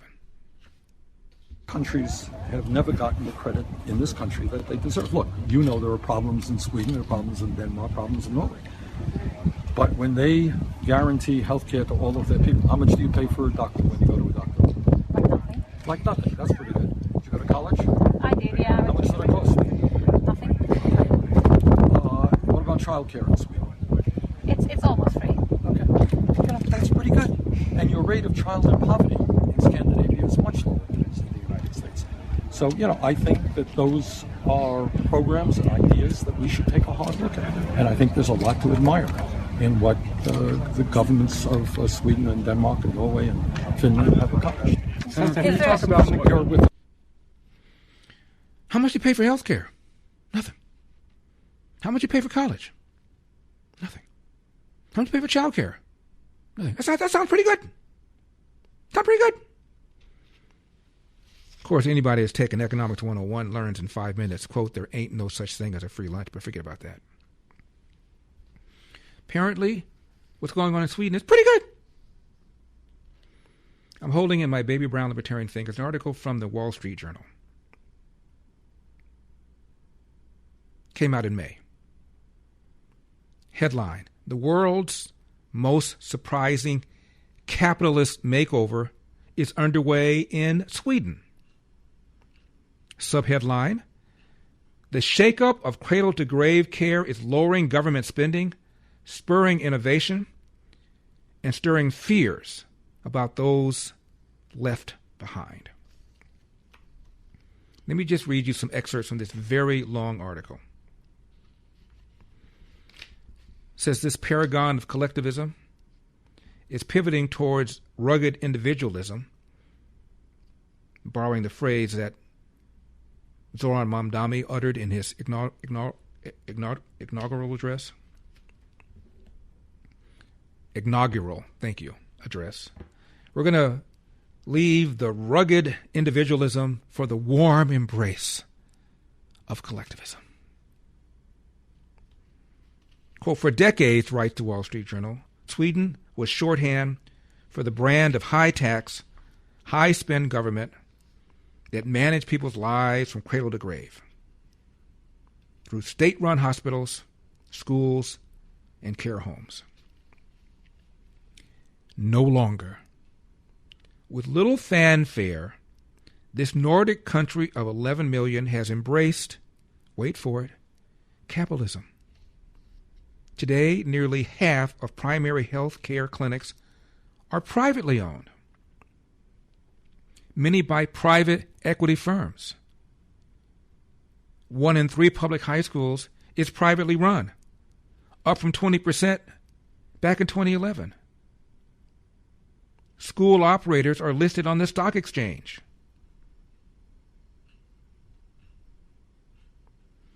The capitalist makeover, writes the Wall Street Journal, has allowed Sweden to do what few industrialized countries have managed in recent years: shrink the size of the state.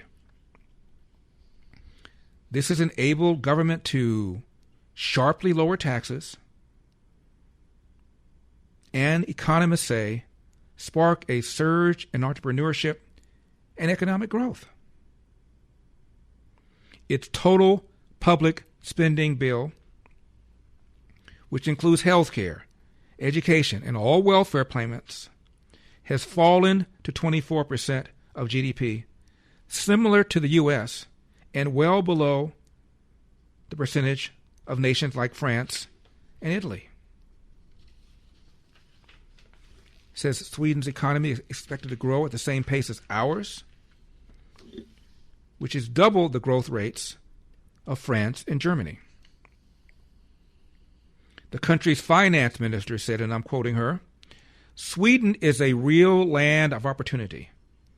I want people and capital to stay here and grow, end of quote. While many European countries are raising taxes, the country's finance minister has cut taxes in Sweden 3 years in a row. Top rate used to be 90% in the 80s. It's fallen close now to 50%. By the way, Sweden did not always have a big public sector. Sweden was once one of the poorest countries in Europe, and it grew to become the 3rd richest country in 100 years until 1970 because it had very low levels of taxation. 1960s, center-left took over, raised taxes and spending, and took government spending as high as 70% of GDP. Long periods of weak growth, stagnant after-tax incomes, big budget deficit, and debt. All that culminated into a banking crisis in the early 1990s. Over the next couple of decades, the government instituted sweeping economic reforms, cuts to unemployment benefits, cuts to housing subsidies, privatization of public services, tax cuts, and a reform to the pension system. Strict limits were imposed on government debt. What result? wealthy entrepreneurs who fled Sweden's high taxes have been returning. This is what I was trying to explain to the caller who says, I'm okay with a wealth tax as long as it's a national wealth tax. Is if wealthy people can't leave this country and go somewhere else where they will be welcomed. As the state retreated, writes the Wall Street Journal, guess what happened? The private sector expanded. After Sweden removed the inheritance and gift taxes in 2005, private firms with potential family successors grew faster, invested more, and paid higher corporate taxes than firms without heirs. The country saw more than 500 public offerings over 10 years through 2024, more than Germany, France, the Netherlands, and Spain combined. And guess what? It's now moved ahead of the United States in the number of billionaires per capita. They now have more billionaires per capita in Sweden than we have in the United States. In short, Sweden is moving away from the model being proposed by AOC and Bernie Sanders and Zoran Mamdani and Daria-Lisa Avila Chevalier and these socialists who are mayors of Seattle, and of course the Democrat Socialists of America. Bernie Sanders used to tout Sweden as the example that we ought to emulate. Sweden is retreating from their big welfare state. They've cut their welfare state. They've cut taxes 3 years in a row. Is this thing on? Remember what Theresa May, the ex-British Prime Minister, just said? Number 56? How would you advise, if you were to advise, any current British Prime Minister?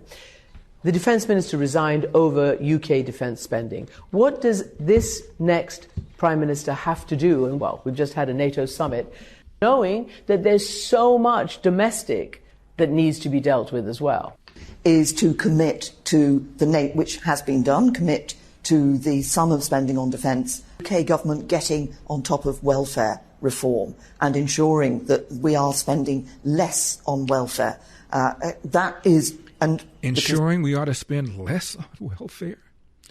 Now, thousands of places on the internet have a file with your name on it, your home address, your cell number, your email address, and there's more. Your medical conditions, age, how you vote, your kids' names. You can't read that file, but anyone with a credit card can buy it. That file is the product of a multi-billion-dollar industry called data brokers. Your file is collected, packaged, and sold legally. Every scam call, every phishing text that knows too much about you, well, someone paid for your file. Last year, Americans lost a record $20 billion plus to fraud. Scammers didn't get lucky. They got prepared. I did something about my file. I used Incogni. Incogni goes broker by broker and forces each one to delete your file. That opt-out forms that they bury, Incogni finds them. And when your data tries to creep back, Incogni wipes it again. Go to Incogni.com/Larry right now for 60% off. That's INCOGNI.com/Larry. Incogni.com/Larry. Never gotten the credit in this country that they deserve. Look, you know there are problems in Sweden, there are problems in Denmark, problems in Norway. But when they guarantee health care to all of their people, how much do you pay for a doctor when you go to a doctor? Like nothing. That's pretty good. Did you go to college? I did, yeah. How much did that cost? What about child care? It's almost free. That's pretty good. And your rate of childhood poverty in Scandinavia is much lower than the United States. So, I think that those are programs and ideas that we should take a hard look at. And I think there's a lot to admire in what the governments of Sweden and Denmark and Norway and Finland have accomplished. And we talk about security. 888-971-SAGE, 888-971-7243. I am Larry Elder. We are Salem News Channel. Now, as my campaign to help earthquake victims in Venezuela continues, I am happy to update you on yet another young person who was pulled alive from the rubble of collapsed buildings. Listen to Venezuela resident Adriana speaking through an interpreter who had all but given up hope that her nephew would be found alive. A friend of mine who lives there in La Guaira called me and said, Adriana, they pulled your nephew out. I threw myself to the floor. I started screaming and crying. I came to the hospital and they confirmed he was here. Today he's giving me little kisses. He talks to me. He tells me where it hurts. I'm very grateful to the rescuers that found him. God bless them. Now the long road to rebuilding their lives faces Adriana, her nephew, and millions of Venezuelans affected by these twin earthquakes. Please help. Go to my website, LarryElder.com. You see the Help Venezuela banner at the very top. Or you can text to give. Text ELDER to 51555. Text ELDER to 51555. Or you can call our special toll-free number, 855-918-4673. That's 855-918-4673. Even as the media and some rescue forces are pulling out, our friends at the non-profit Food for the Poor are still on the ground. As we speak, providing children and families with meals, medical kits, hygiene kits. Thanks to men and women just like you who've gone to my website, LarryElder.com, and clicked on the Help Venezuela banner at the very top, or who phoned 855-918-4673, 855-918-4673, or text to give ELDER to 51555. That's text ELDER to 51555.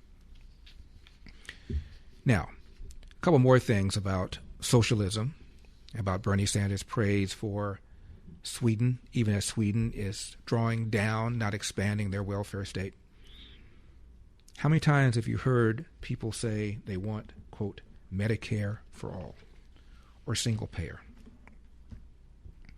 Back in the 1960s, a guy named Claude Gaston-Guay, I hope I'm pronouncing that correctly, became known as the father of Quebec Medicare. And then the other provinces followed. So you could probably call him the father of the Canadian healthcare system. Started it in the 60s. But about 4 decades later, he concluded that his system was in crisis. His word, not mine. Here's what Gaston-Guay said. Quote, "We thought we could resolve the system's problems by rationing services or injecting massive amounts of new money into it. We are now proposing to give a greater role to the private sector so that people can exercise freedom of choice," end of quote.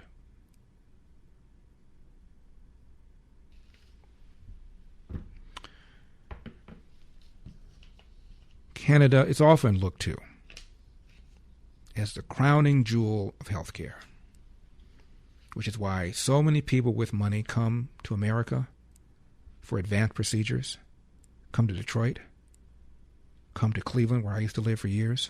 A number of Canadians came there. Is this thing on? Are people like Zoran Mamdani, AOC, Daria Lisa Chevalier, are they listening? Are they seeing what's going on in Argentina when they completely eliminated rent control and replaced them with nothing? Availability exploded. Rents went down. Are they looking at what Sweden is doing? Again, held up by Bernie Sanders as a shining example of the kind of welfare state that we ought to emulate. They're cutting taxes, expanding the private sector, even while the hospitals are publicly owned. They're privately run in Sweden. The mayor of Seattle is a socialist. She bragged about the state's wealth tax and said, if wealthy want to leave Washington, bye-bye. And then after she realized that people like the founder of Starbucks moved operations. She went.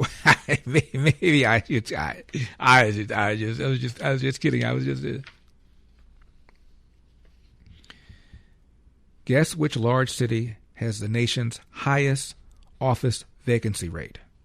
Seattle. The national average of vacancy for offices is roughly 23%. Downtown Seattle is now 36.5%, well above the national average. Why?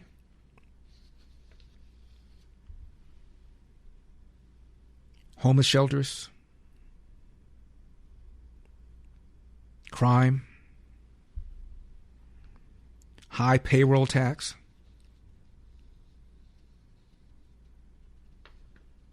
Meta, Amazon vacated 325,000 square feet of office space downtown Seattle.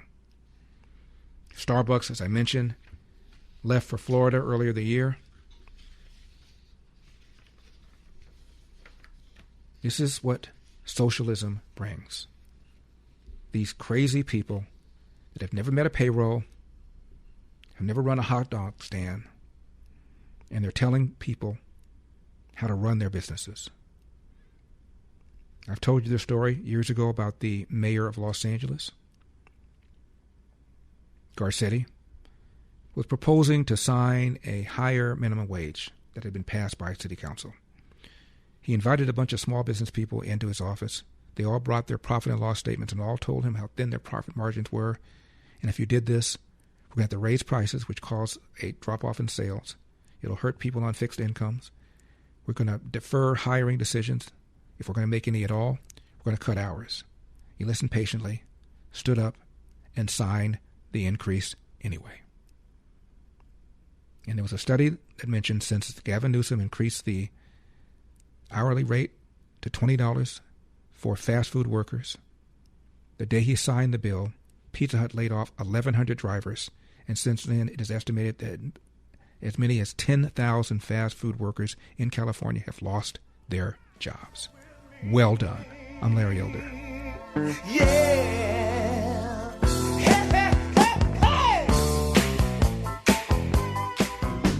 888-971-SAGE, 888-971-7243. I am Larry Elder. We are Salem News Channel coming to you from the Relief Factor studios. Don't forget your Relief Factor. 800-4RELIEF, 800 the number 4RELIEF, relieffactor.com. That's relieffactor.com. Let's turn to some of these news aggregators. We're talking about Microsoft, Apple, Google, Yahoo, TikTok, YouTube, where the majority of Americans now get their news on their smartphones. You get a feed that's tailored to what it thinks you should hear about, or that you want to hear about, or what they think you should hear about. Study shows that these aggregates are extremely biased to the left, where left-wing stories are populated and stories from right-wing sources are barely ever in the feed, which explains why so many people on the left are so incredibly ignorant about things like percentage of taxes paid by the wealthy, and ignorant about what actually happened when Trump had his press conference after Charlottesville. Biden still claims he launched his 2020 campaign with this political ad pointing to what Donald Trump said about Charlottesville and the words that shock the world. Number 42. Brave young woman lost her life. And that's when we heard the words of the President of the United States that stunned the world and shocked the conscience of this nation. He said there were, quote, some very fine people on both sides. Very fine people on both sides? With those words, the President of the United States assigned a moral equivalence between those spreading hate and those with the courage to stand against it. And in that moment, I knew the threat to this nation was unlike any I had ever seen in my lifetime. I wrote at the time that we're in the battle for the soul of this nation.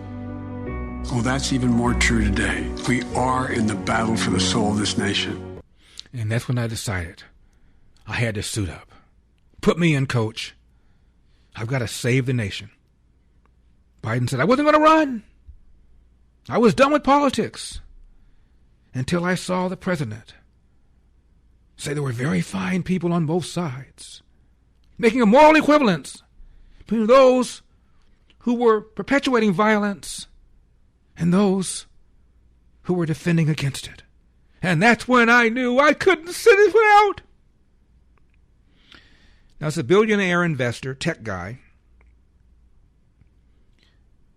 Palapayattia, I believe is his name, longtime Democrat, big Democrat donor, or at least he used to be, and says the media lied to millions of Americans about Charlottesville and about what Donald Trump in fact said. Number 43. The reality is that most of us were lied to by the media about President Trump. And if you just go back to the source material, you should take away two things. One, he didn't say half the things he said. And two, why did these other people just fabricate what they wanted to say so that they could essentially assassinate his character? I think that that second thing is completely unacceptable in America. And there's still been no repercussions, really. I took the time to learn about it. I admitted where, the way that I met him was I admitted on the pod, which, has millions of viewers. And I said, I got it totally wrong. Because I went and I watched Charlottesville. And the first person to call me? Who was it? President Trump. And I got to know him. And I put the phone down. I called my wife and I said, we got it totally, totally wrong. We were lied to. And then I got to know him. And he is fantastic. We were lied to. 2 years later, Jake Tapper of CNN said, went back and I looked at it. He was not saying that there were good Nazis and bad Nazis on both sides. He was saying that there are good and bad people about the issue of whether or not there should be a Confederate monument in public square. How long did it take him to say that? And by the way, even after he said it, people still go on CNN and repeat the same lie. Michael Smerconish is a weekend host on CNN. He has a radio show. Someone called his radio show and challenged him. He said, I went back and I looked at the tape. And you're right. He was talking about whether or not there should be a Confederate monument in the public square, that there are good and bad people on both sides of that. Ask people who hate Donald Trump's guts, and usually that will be one of the ones that they cite as their reason for hating him. Now, when it comes to supplements, two things matter most: that it works and that you can trust it. Rather than just tell you about Relief Factor, we'll let our customers do it. We hear from people every single day whose lives have changed, and we'd like you to hear a few of their stories. Joni shared that before Relief Factor, her husband couldn't open his hands in the morning and had to give up playing guitar. Now he wakes up with flexibility, and he's back to playing music. They are both recommending Relief Factor to friends as a way to enjoy the things they love again. As you know, I've been taking it every single day for years because of back issues. Relief Factor makes it easy to find out if you'll be the next person recommending it. 3 weeks for just $17.76. Special patriotic price. Simply go to relieffactor.com, relieffactor.com, or call 800-4-RELIEF, 800-4-RELIEF. We'll connect you with one of our friendly local team and do everything they can to help. Relieffactor.com, relieffactor.com, 800-4-RELIEF, 800-4-RELIEF.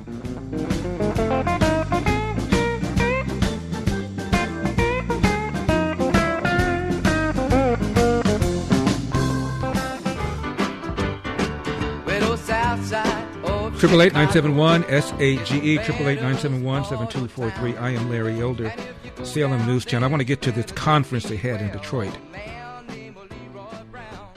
called the People's Conference for Palestine. But first, real quickly about these news aggregators. This is a study done by an organization called All Sides, which has been auditing major news aggregators for bias since 2022. And they came up with their updated ratings. The most biased, Google News and Apple News.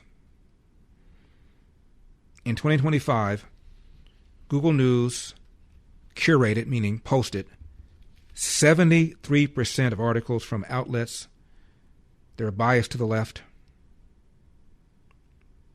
Just 1% from outlets from the right. It was the most biased of all these news aggregators. Apple, not much better. 50% were outlets from the left, 23% from the center, 2% from outlets on the right, which explains why so many people were unaware of the scandals regarding Graham Plattner. Number 38. I don't like watching violence ever, and I am sure I try to train my algorithm all the time to not show it. But every video that I ever watch, the next one that is pushed to me is always violence. It is always something that I don't want to see. And they also talk about the personalization. Well, they personalized it for you, because I also make sure to not click, I'm not telling it what I'm not coaching it what I'm interested in. I just say what I'm not. So all of this is essentially their choose your own adventure that they have utter control over. So both things can be true, but their explanation, I think, to me only underscores how little control the American people have over what the behemoth shows them. And it's always in favor of Democrats and libs and all those things. Now, here's some excerpts from the People's Conference for Palestine. It took place in Detroit last summer. One of the speakers, of course, was Rashida Tlaib, number 45. They thought they could kill us, rape us, imprison us, violently uproot us from our olive tree farms, starve our children to death, and we would disappear. Well, guess what? Now we're in Congress, and we're every corner of the United States. Y'all, they just don't get it. They just don't get it. They will never truly comprehend, even after 7 decades, that we aren't going anywhere. We are just getting started.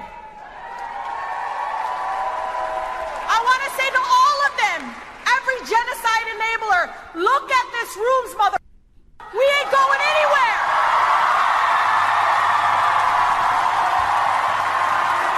As an American, this city taught me that the political structures that I have to work in, that we all are surrounded by, was built on slavery and genocide and rape and oppression.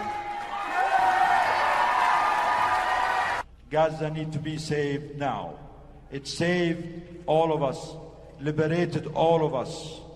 It is time for us to pay back and stop the criminals, the perpetrators, the child murderers. And we all know who they are. We all know who they are, whether they are in Israel, in Tel Aviv, in Washington, in Germany, in Europe. We all know them. We all know them. They need to be locked up. They need to be taken out. They need to be neutralized to save children. To save children. To save the humanity. We are not saying this out of hate. We are saying this out of love. Out of love for the children. Love for life. Love for humanity where every life is equal.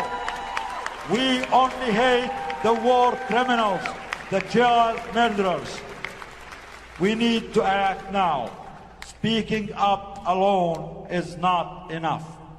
It's two years old. We have been speaking up for 2 years. Now it's time to escalate and to act. Sustaining our stories means that the names are not forgotten, that we name our children after our martyrs, and that we teach them to grow up to be like them, and we teach them that they are their extension on earth, even as they enjoy the reward that was promised to them by their Lord. Gaza should be the focal point on campus. My campus is Gaza. In campus are Gaza. The library is Gaza. The research is Gaza. And we need to connect it to every part of the struggle. Martin Luther King says in the 1963 evil society, militarism, materialism, and racism. These can be re-understood in relation to Gaza as well as transnationally. The time is today for a free Palestine. The time is today to liberate the university. The time is today for decolonization. We need... The reason why there's additional pressure from Western states, like the prescription of Palestine action in the UK, or, that's right, I know, the UK,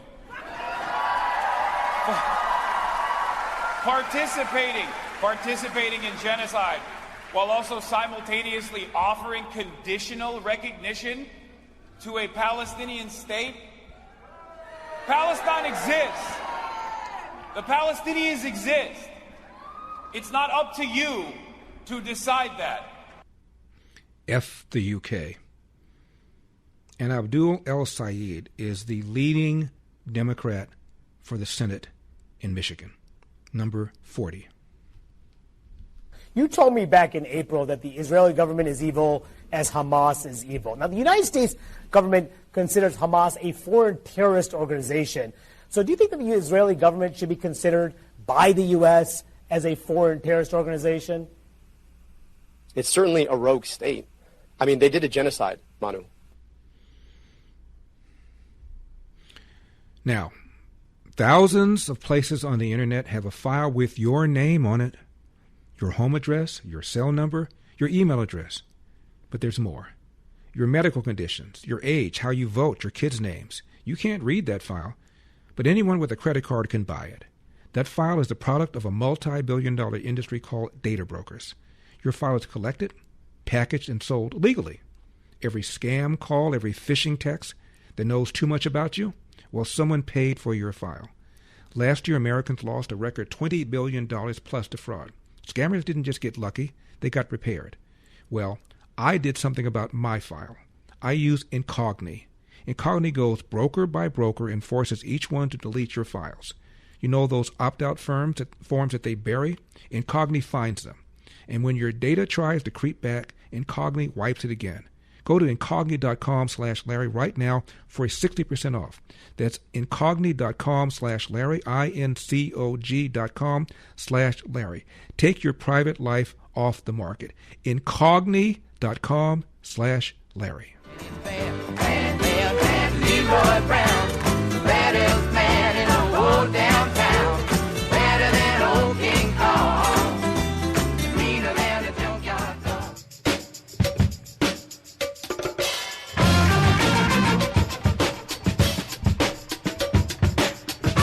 888-971-SAGE, 888-971-7243. I am Larry Elder. We are Salem News Channel. You already know groceries aren't getting any cheaper, so let me help you save money somewhere else.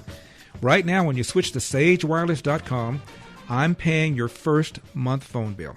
That's right, 100% free with promo code SAGE100. Keep your phone, keep your number, get a new one, even add a second line. You'll get reliable coverage on AT&T's very same towers, just at a far more affordable price. And get this, a portion of every bill helps support Food for the Poor. It's on me. Go to sagewireless.com and use code SAGE100 at checkout. That's sagewireless.com, sagewireless.com. This brings us to Mr. Ro Khanna, who went to the West Bank and claims he was detained by settlers and detained by the IDF. The National Review wrote an article about it called Ro Khanna's Israel Stunt and points out the man is running for president. He knows he's a long shot. He knows he needs a stunt. He says he was touring the West Bank when a group of armed men stopped the vehicle, kicked the tires, and began harassing him and the others in his group. The IDF arrived on the scene, he said, and sided with the settlers, even if he told them they were Americans and he was a member of Congress. In reality, when the IDF and the police received reports of armed civilians blocking vehicles, soldiers arrived to disperse the civilians and then let Khanna and the others continue on their way. Whole situation, by the way, could have been avoided had Khanna coordinated his visit with the Israeli government, which he chose not to do. Connor just happened to have a New York Times reporter with him, photographer, who was easy. The Times reported the story. Ro Khanna went to work on social media and in interviews. And here he is now, the modern-day Rosa Parks. Quote, "This is the first time," he said, "that I have been acutely aware of being brown." Number 27. Well, I was asked a direct question whether I would run. I just said the same thing I always do. I'm considering it. But that was certainly not the purpose of the story. The story was about armed settlers who detained us for 20 minutes, and then the IDF came and further blocked things. Now about these settlers, he was asked this question, number 41. Did you really not know that going into a restricted military area guarded by local security forces was going to result in your entourage getting stopped? It was not an area that was restricted by military. American Congress people had been there before. We went with prior coordination. If I could just finish, please, because this should be an outrage. With prior coordination, sir. Can I just be finished, please? I want to finish my story because I'm running for president. Let's do this again tomorrow, everybody. God bless. What can I say? Mamba out. The mic has been dropped all across America. That's enough. Put down the mic. The Larry Elder Show.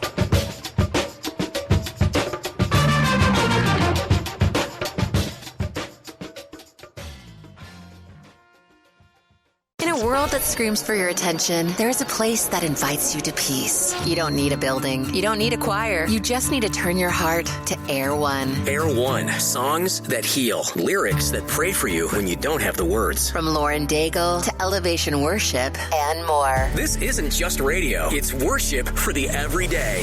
Escape the noise and worship now. Download the Air One app. Ask your smart speaker to play Air One or visit air1.com. Air One. Worship now.